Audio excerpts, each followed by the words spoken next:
তাই আমার একটা বিয়া করা লাগবে, আমার বয়স হয়েছে না, তো আমার বিয়া করলে তোর কিন্তু লাভ আছে। আমার লাভ কি? তোর লাভ নাই, তোর ওই 10 লাভ। তুই একটা ভাবি ভাইবি ওরা, আমার বিয়ার পর তোর বিয়া হইব, যদি আমি বিয়া না করি তোর তোর ভবিষ্যৎ অন্ধকার।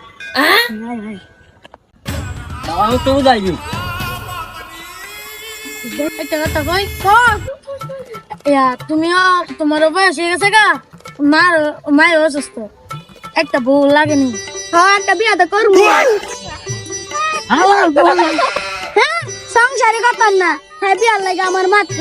তো তোর কি করবো, তোর কি করবো, তোর বিয়ার সময় বাধা দিচ্ছিলাম রে। আর হ্যাঁ তোর বিয়ার সম্বাদ কিন্তু ভাই আইস আর তোর কি দেখতে বুঝছি না। বিয়ার কথা কই আমার, হ্যাঁ বলে হ্যাঁ বিয়া করবে, বিয়া হ্যালো বাপ একদম